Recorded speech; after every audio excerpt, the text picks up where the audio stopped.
तो संतों ने भाव दिया कि भगवान ने नेत्र क्यों मूंद लिए? तो बोले कि पूतना को आते देख ठाकुर जी ने नेत्र इसलिए मूंद लिए, भगवान ने कहा कि इसका नाम ही पूतना है। पूत ना, पूत का अर्थ होता है पवित्र, और पीछे जोड़ दिया ना, जो पवित्र ना हो। भाई जिसका भाव ही पवित्र ना हो, जिसका भाव दुष्ट भाव हो, उसका दर्शन क्यों करें? तो यहाँ मानो संकेत दिया संतों ने कि जिसका भाव दुष्ट भाव हो, जिसका भाव अच्छा ना हो, बोले उसका दर्शन भी नहीं करना चाहिए। अरे मिलने की तो बात है दूर, उसका दर्शन ही नहीं करना चाहिए। किसी दूसरे संत ने भाव दिया, क्यों भगवान ने नेत्र मूंद लिए?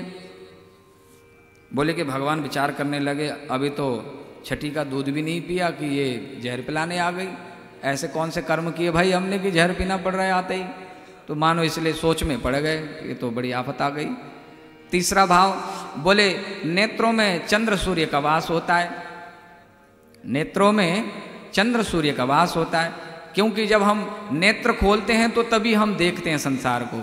अच्छा, नेत्र खुले हैं और अंधकार में हैं, अंधेरी कोठरी में आप रहें, कोई प्रकाश ना हो कमरे में, लाइट बंद हो, लाइट ऑफ है और आपके आंख खुले हैं, तो क्या आपको कुछ दिखेगा? आंखें खुली होते हुए भी अंधकार में इन आंखों को कुछ नहीं दिखता है। भाई आंख जब भगवान ने दी है तो अंधेरे में दिखते क्यों नहीं है? अंधेरे में कुछ दिखता क्यों नहीं? बोले कि अंधेरे में सूर्य चंद्र का प्रकाश वहां तक पहुंच नहीं रहा है। अब जब सूर्य चंद्र के प्रकाश का संयोग होता है तभी इन आंखों को भी रोशनी मिलती है, देखने की क्षमता मिलती है। इसीलिए चंद्र सूर्य का वास दोनों नेत्रों में। चंद्र सूर्य ने विचार किया कि एक चंद्रलोक, एक सूर्य लोक, जो पुण्यात्मा होते हैं ये दो मार्ग से जाते हैं। अर्चिरार्धी मार्ग का वर्णन यहाँ भागवत में पहले तृतीय स्कंद में भी आया है, द्वितीय स्कंद में भी आया है, पहले आया है। तो बोले पुण्यात्मा लोग सूर्य और चंद्रलोक से जाते हैं। अब सूर्य चंद्रमा ने विचार किया कि ठाकुर जी तो बड़े दयालु हैं, जिसको देख लेते हैं बस उनके नजरों के सामने आते उसको मुक्ति दे देते हैं, उसको दिव्य लोक प्रदान करते हैं। बोले अधिकारिणी नहीं है, इसलिए भैया इनके पलकों को बंद कर दो कि ना ही ये देखेंगे और ना ही इसको गति देंगे। तो मानो सूर्य चंद्रमा ने पलकें दबा दी कि ठाकुर जी थोड़ी देर के लिए आप विश्राम करो, अभी इसको कोई लोक नहीं देना, ये पापिनी है। चौथा भाव दिया किसी महात्मा ने, बोले कि भगवान ने विचार किया कि भाई विषपान करने का अभ्यास तो महादेव जी का है, क्यों ना महादेव जी को ही बुला लें। तो मानो आंख बंद करके महादेव जी को प्रार्थना करते हैं, बोले भक्तराज आप आइए और अपनी सेवा लीजिए। भाई आप भी तो कहते थे ना ठाकुर जी जब आओगे तो कोई सेवा देना, ले वो आपको सेवा मिल गई। आपको सेवा क्या मिली? बोले जहर पीने का अभ्यास है, आओ जहर पी लो। तो मानो महादेव जी को याद कर रहे हैं। एक अन्य भाव दिया, भगवान ने नेत्र मूंद के ये विचार किया, भगवान देखना चाहते हैं। जब आप हम सब जानते ही हैं कि जब कोई बात, जैसे हम टीवी सीरियल में भी देखते हैं कि साधु महात्मा ध्यान लगाते थे कि अब क्या हुआ, क्या होना है, तो मान लो भगवान भी ध्यान लगा के देखना चाहते हैं कि आखिर इसने ऐसे कौन से कर्म किए थे। भाई ये दुष्टा पापिनी बालघातिनी होने के बाद भी ये मेरे द्वार तक पहुंच गई, क्योंकि पापी कोई भी पापात्मा मेरे द्वार तक पहुंच नहीं सकता। इसका अर्थ तो यह है कि पूर्व जन्म में कहीं ना कहीं इसने पुण्य किए, ये पुण्यात्मा है तो ही ये मेरे द्वार तक पहुंच सकी है। ये है कौन, इसने कौन से पुण्य कर्म किए? नेत्र मूंद करके विचार करने लगे तो भगवान ने देख लिया, अरे ये तो वैष्णव की बेटी है। किसकी बेटी है? बोले बलि राजा की बेटी है। जिस समय भगवान, कल प्रसंग में हमने सुना ना, बलि राजा ने 3 पग भूमि दान दिया। जिस समय बलि राजा ने संकल्प लेके 3 पग भूमि दान देने का संकल्प लिया, भगवान ने 3 पग में सारा ब्रह्मांड ले लिया। तो उस समय बंधन में डाल दिया बलि राजा को कि तूने 3 पग भूमि देने का संकल्प किया और 2 पग में ही सब कुछ खत्म, तीसरा पग कहाँ रखो? तो बंधन में डाल दिया। गरुड़ जी को कहा कि इसको वरुण पास में बांध कर डाल दो। तो जो उनकी बेटी थी रत्नमाला, वो बगल में खड़ी थी।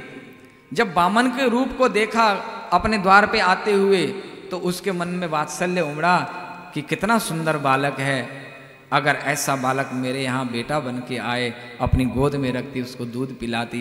भगवान तो अंतर्यामी हैं। भगवान ने मन ही मन तथास्तु कहा, बोले कि तू वैष्णव की बेटी है। और जो वैष्णव का संग करता है, जिसका संबंध भगवान के भक्त वैष्णव के साथ में है, बोले कि उसकी इच्छा को पूरा करना तो मैं मेरी बाध्यता बन जाती है। भले ही अच्छी इच्छा ना हो, फिर भी संकल्प कैसा भी हो पूर्ण करना ही पड़ेगा। मन ही मन तथास्तु कह दिया, रत्नमाला को नहीं मालूम, 3 पग में सारा ब्रह्मांड ले लिया। अब रत्नमाला को जो गुस्सा आया, रत्नमाला की आंखें लाल हो गई, बोले कि ऐसा अगर मेरा बेटा बन के आता दूध तो पिलाती, लेकिन दूध में जहर लगा के, जहर मिला के पिलाती। भगवान ने मन ही मन का तथास्तु, तेरा मनोरथ पूर्ण हो। तो बोले कि जो शुभ संकल्प था भगवान को पुत्र रूप में पाने का, यह सौभाग्य जो चाहती थी, क्योंकि वैष्णवी का संबंध है, वैष्णव का संबंध है, बलि राजा की बेटी है, उस शुभ संकल्प के कारण उस द्वार तक पहुंची। इसलिए वेद भगवान कहते हैं तन में मनः शिव संकल्पमस्तु। शुभ संकल्प वाला मन बनाओ। कभी भी अपने मन में बुरा संकल्प मत करो, किसी का बुरा मत सोचो, न जाने कौन सी बात आपकी पूरी हो जाए। और देखिए प्रकृति का एक नियम है, यहां आप जो चाहोगे वो आज नहीं तो 10 साल बाद मिलेगा जरूर, पक्की बातें मिलेगा ही। इसलिए मन में शुभ संकल्प होना चाहिए, और जैसा संकल्प होगा फल की प्राप्ति, और फल के अनुरूप सुख दुख की प्राप्ति भी होती है। शुभ संकल्प के कारण भगवत द्वार तक पहुंची, अशुभ संकल्प के कारण उसको असुर भाव मिला। इसलिए भगवान सब जान गए, बोले कि भाई अब तो इसका उद्धार करने का बनता है, इसका उद्धार कर देना चाहिए। भगवान को गोद में लेके आकाश मार्ग से उड़ी है, और जैसे ही भगवान के मुख में अपना स्तन दिया है, भगवान दूध पान करने लगे हैं। दूध के साथ में भगवान ने उसके प्राणों का भी पान किया है, और जैसे प्राणों का पान करने लगी, छटपटाने लगी। मुंचा मुंचालमिति भाषिणी सा मुंच मुंचालमिति प्रभाषिणी निष्पीड्यमाना किल जीव मर्मणि निवृत्त नेत्री चरणों भुजो मुहु प्रसन्न गात्रा क्षपति गुरोधा। छोड़ दे मुझे, छोड़ दे मुझे, छोड़ दे मुझे कहने लगी। भगवान मुस्कुरा रहे हैं, भगवान अंतःकरण में प्रसन्न हो रहे हैं, और मानो भगवान कहना चाहते हैं, अरे मैया तूने मुझे अमृत पान कराया, जहर नहीं अमृत पान कराया है। तेरे मन में वात्सल्य था, आज उस वात्सल्य रस की पूर्ति तूने की है। तूने इतना बड़ा उपहार मुझे दिया, अपनी गोद में बैठलाया तुझे, अब इतना बड़ा उपहार दिया है तो ऐसे कैसे छोड़ दूं? तुझे भी कुछ न कुछ दे के ही रहूंगा। तूने मुझे कुछ दिया है, पत्रम पुष्पम फलम तोयम। भले ही भगवान को जहर दो, लेकिन भगवान इतने दयालु, भगवान का नाम ही दयालु है, भक्त वत्सल है, कि भगवान कृपालु हैं, दयालु हैं। हम भगवान को जहर देंगे तो भगवान हमें अमृत ही देंगे। बोले तूने मुझे जहर दिया, मैं तुझे अमृत दूंगा। भगवान ने दिव्य धाम प्रदान किया है। बोलो भक्त वत्सल भगवान की। अस प्रभु छाड़ी भजहि जे आना, अस प्रभु छाड़ी भजहि जे आना, अस प्रभु छाड़ी भजहि जे आना, अस प्रभु छाड़ी भजहि जे आना।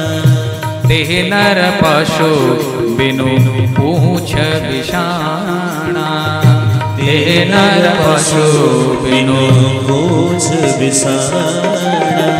अस प्रभु छाड़ी भजहि जे आना, अस प्रभु छाड़ी भजहि जे आना।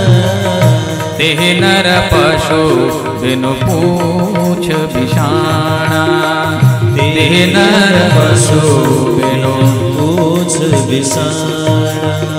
राधे कृष्ण कृष्ण कृष्ण राधे राधे, राधे श्याम श्याम श्याम राधे राधे, राधे कृष्ण कृष्ण कृष्ण कृष्ण राधे राधे, राधे श्याम श्याम श्याम राधे राधे। राधे कृष्ण कृष्ण कृष्ण राधे राधे, राधे कृष्ण कृष्ण कृष्ण राधे राधे, राधे श्याम श्याम श्याम राधे राधे, राधे श्याम श्याम श्याम राधे राधे।